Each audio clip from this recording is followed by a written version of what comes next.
We all love MS Dhoni, but அவரை பற்றி ஒரு அன்னோன் ஃபேக்ட் தான் இந்த வீடியோவில் சொல்ல போகிறேன். 2007 வேர்ல்ட் கப் வின் பண்ணதும் அதுக்கப்புறமா பல ட்ராஃபிகள் வின் பண்ணி one of the legends of the ஸ்போர்ட்டாக மாறினதும் எல்லாத்துக்குமே தெரியும்.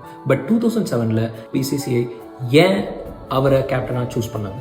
எக்ஸ்பீரியன்ஸ்டான team players like Yuvraj Singh, Virender Sehwag, even Harbhajan Singh இவங்கெல்லாம் ஸ்குவாட்ல இருந்தபோது கூட ஏன் MS தோனி? அந்த பர்டிகுலர் இயர்ல இந்தியன் கிரிக்கெட் ரொம்ப ஒரு அன்சர்டைனான சுச்சுவேஷன்ல இருந்தது. டாப் பிளேயர்ஸ் எல்லாம் அவுட் ஆஃப் ஃபார்ம்ல இருந்தாங்க. இந்தியா பங்களாதேஷ் கூட மேட்ச் லூஸ் பண்ணி ஏர்லி ஸ்டேஜ்லயே 50 ஓவர் வேர்ல்ட் கப்ல இருந்து எலிமினேட் ஆயிருந்தாங்க. So they didn't wanted to risk any other star players profile. So ரொம்ப ஒரு சேஃப் ஆப்ஷனா தான் MS தோனியை ஒரு நெக்ஸ்ட் லீடரா சூஸ் பண்ணாங்க. பட் அந்த மாதிரி ஒரு சுச்சுவேஷன்ல ரொம்ப ஃப்ரெஷ்ஷா புதுசா அவருக்கு முன்னாடி ஒரு ஆப்பர்ச்சுனிட்டி வந்த போது அதை எவ்வளவு ஸ்மார்ட்டா யூட்டிலைஸ் பண்ணி எப்படி அவர் வேற லெவலுக்கு இந்தியன் கிரிக்கெட்டை கொண்டு போனாருங்கிறது நான் சொல்லி நீங்க தெரிஞ்சுக்க வேணாம். உங்களுக்குமே உங்க லைஃப்ல சடனா ரொம்ப அன்எக்ஸ்பெக்டடா ஆப்பர்ச்சுனிட்டிஸ் கிடைக்கும். பட் நீங்க அதை எப்படி சிச்சுவேஷன் அனலைஸ் பண்ணி அதை யூட்டிலைஸ் பண்றீங்கன்றது தான் ரொம்ப ரொம்ப முக்கியம். டெஃபினட்டா நீங்களும் உங்க லைஃபை டிரான்ஸ்ஃபார்ம் பண்ண முடியும். So always be curious and alert.